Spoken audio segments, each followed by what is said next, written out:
Our beloved spacecraft Voyager 1 was dead. It would never again send back usable science data. At least, that's what the Voyager 1 team feared, but with some ingenious interstellar troubleshooting and firmware updates from 15 billion miles away, NASA's team at JPL pulled off a miracle. Here is how NASA saved the Voyager 1 spacecraft. On November 14, 2023, Voyager 1 started acting weirdly. The spacecraft, which launched in 1977, communicates with Earth in binary code, a series of ones and zeros. This is perfectly normal. But this binary was indecipherable. It was basically gibberish, a repetitive sequence of ones and zeros with no real meaning. It looked like the computer was stuck. The Voyager 1 team out of NASA's Jet Propulsion Laboratory, or JPL, in Pasadena, California, determined that the problem was with the FDS, or Flight Data System. The FDS consists of a CPU, memory chips to store code and data, and interfaces to receive and transmit data from other systems on the spacecraft. One of the FDS's main jobs is to receive raw data from Voyager 1's science instruments, as well as engineering data on the health of the spacecraft. It puts this all together into a neat little package and then sends it over to the TMU, or Telemetry Modulation Unit, for transmission back to Earth. The TMU was sending back gibberish, but scientists were able to pinpoint that the issue was likely in the FDS and that the FDS was sending bad data to the TMU. Because Voyager 1 is in interstellar space, it takes 22.5 hours each way, that's 45 hours round trip, to communicate with the spacecraft.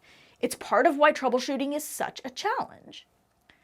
In December, the Voyager 1 team sent a signal for the spacecraft to restart the FDS in hopes that it would return that computer to a previous state before the problems began. It didn't work. And keep in mind, besides the distance issue, the team who is currently diagnosing and troubleshooting the spacecraft is relying on 50-year-old documentation written by people who had no clue that the spacecraft would be operating this far in the future, nor what computers would even look like at this point. The team has to test and retest every single command before sending anything to the spacecraft, because the team doesn't really know what unintended consequences might result from sending commands to Voyager 1. They have to be sure they know exactly what they are doing. And things were not looking good. The Voyager 1 team started to communicate with the public that this might be the end of the spacecraft. Voyager 1 would continue through interstellar space on its journey, but it was looking increasingly possible that we would never again receive meaningful data from Voyager 1. The team continued to troubleshoot for months, working on the problem and trying to figure out what was wrong with our beloved spacecraft. Voyager 1 was clearly receiving commands, and it was sending a steady stream of data back to Earth. The problem was just that none of it was usable data. But in March, there was a breakthrough. On March 1st, the Voyager team sent what's called a poke to the spacecraft. The working theory at this point was that some of the FDS's memory was corrupted. This poke was designed to instruct Voyager 1 to try and work around any corrupted sections in its memory by attempting different sequences within its software. Well, on March 3rd, the team got the same gibberish signal back. But alongside it was another signal. On March 7th, they realized that this second signal wasn't gibberish at all. And on March 10th, they found that this second signal contained an entire readout of the FDS memory. This was the first positive sign that we had gotten that maybe we could save Voyager 1. This wasn't the first time there were problems with these twin spacecraft. We've gone months without communication with these two due to errors over the years. Back in 2020, Voyager 2 dropped out of contact. In 1981, there was actually a very similar computer problem to the one I'm telling you about today. Voyager 1 and 2 were almost 50 years old. That's ancient for a spacecraft. You know, when I talk about the Hubble Space Telescope's problems, it's currently in 1 gyro mode, which is the last phase of usable life for this beloved observatory. For more on this, check out my video. These problems are because the telescope is aging. It launched in 1990. It's around 34 years old. In contrast, Voyager 1 and 2 launched in 1977. The twin mission was originally to explore the outer planets, but both Voyager 1 and 2 were only built for a 5-year mission. There was always hope that these would endure beyond that original timeline, but the primary mission was just 5 years. The original vision was to take advantage of a rare planetary alignment of Jupiter, Saturn, Uranus, and Neptune, which occurs every 175 years. They'd get a 4-planet tour for a minimum amount of propellant. However, building a spacecraft for those specifications and for that primary mission was deemed to be too expensive, so Voyager 1 and 2 were built and funded for just a 2-planet mission to study Jupiter, Saturn, and their moons. Voyager 1's trajectory took it through the asteroid belt. It flew by Jupiter on March 5, 1979, and also approached the Jovian moons Io, Europa, Ganymede, and Callisto. After this flyby, the JPL team adjusted Voyager 1's trajectory so it would fly by Saturn and its moons Titan, Tethys, Mimas, Enceladus, Rhea, and Hyperion. Voyager 2's trajectory was designed to preserve the Uranus and Neptune flyby option, and JPL was able to take advantage of that because of how well the spacecraft was doing. But for Voyager 1, after Saturn and its moons, that was the end of its flybys. The gravitational assist from Saturn sent the spacecraft on a course outside the solar system. Voyager 1 entered interstellar space on August 25, 2012. Interstellar space is basically the space outside our heliosphere, outside the influence of our sun and the solar wind of charged particles that surrounds the sun and planets. Voyager 1 was the first human-made object to ever enter interstellar space. The spacecraft is currently located in the constellation of Ophiuchus, around 15.1 billion miles, 24.3 billion kilometers, or 162.7 AU, or astronomical units, away from the Earth. It's traveling at around 38,000 miles per hour, or 61,000 kilometers per hour. And it is currently between the Kuiper belt, which extends to the outer edge of our solar system, and the Oort cloud, which it will not enter for another 300 years or so. For more on the Kuiper belt and Oort cloud, check out my video. It's basically impossible that Voyager 1 will still be in communication with Earth long enough for us to receive science data about the Oort cloud. But could we get just a few more years out of the spacecraft?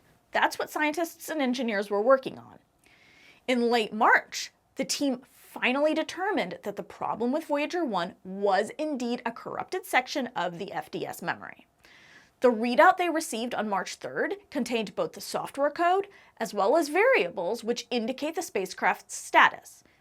Through this full FDS memory readout, they were able to determine that around 3% of the FDS memory had been corrupted. The working theory at this point was that a chip had gone bad, a hardware issue rather than a software one. Whether it was just due to age or a bad hit from an energetic particle wasn't clear, but they had to figure out a way to fix it. It took a while because remember what I said before, every single command sent to the spacecraft could have unintended consequences, and they have to be very careful. A communications issue with Voyager 2 in 2023? That was due to a command sent to the spacecraft that moved its antenna unintentionally out of alignment with Earth. You have to be very precise. The team spent their time figuring out a way around the corrupted memory, basically crafting an intricate set of code instructing Voyager 1 on where to store its engineering data. This is more complicated than it sounds. Remember, this is a computer from the 1970s. Voyager 1 has less than 70 kilobytes of memory in its entire computer. Not just the FDS, the entire computer. Finding new places to store data when 3% of that memory is unavailable is a challenge. And they weren't actually able to find one place to store all of the spacecraft's engineering data.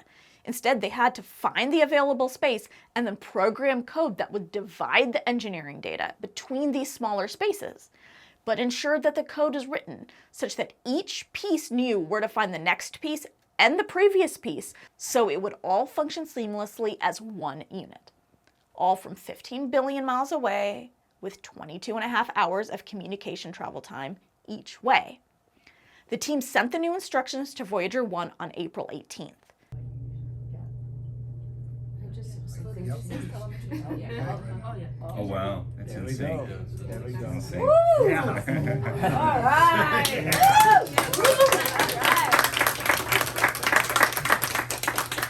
On April 20th, they received the first meaningful communication from Voyager 1 since November, with all of the engineering data intact. But this isn't the end of the story. They had all the engineering data, but what about the science instruments? They were able to look at the health of the spacecraft, but Voyager 1 still has 4 working science instruments. When Voyager 1 launched in 1977, it had about 10 total instruments. There are currently 4 that are still operational. That's because the spacecraft's power is dwindling. Voyager 1 uses 3 radioisotope thermoelectric generators, or RTGs, for power. The US has been using them in spacecraft since 1961. They are a great option when solar power isn't really feasible, as it wasn't for Voyager 1 and 2 due to the distance these spacecraft would be traveling from the sun. RTGs rely on the radioactive decay of the plutonium-238 isotope for electricity. No, this is not the kind of plutonium used in nuclear weapons. But the long-term problem is that as the plutonium decays over the years, there is less and less power available for the spacecraft. The Voyager team has had to strategically switch off instruments and heaters and send firmware updates to optimize power in order to conserve it as long as possible. The current estimates say that the longest Voyager 1 will be able to send back science data is through about 2030, and we will likely continue receiving engineering data through 2035. After that point, the spacecraft will continue its journey through the cosmos, but likely it will no longer be able to communicate with Earth. The 4 operational instruments aboard Voyager 1 are the cosmic ray system, the magnetometer, the low-energy charged particle instrument, and the plasma wave subsystem. The Voyager 1 team had to repeat the engineering data code process with each of these science instruments, telling them where to store their data in pieces in order to get usable science information back. On May 17th, the science team sent the first of those instructions.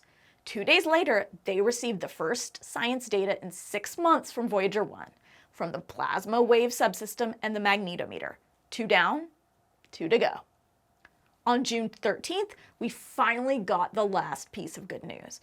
It apparently took some extra work in addition to sending those commands for those last 2 instruments, but now all 4 science instruments for Voyager 1 are working correctly.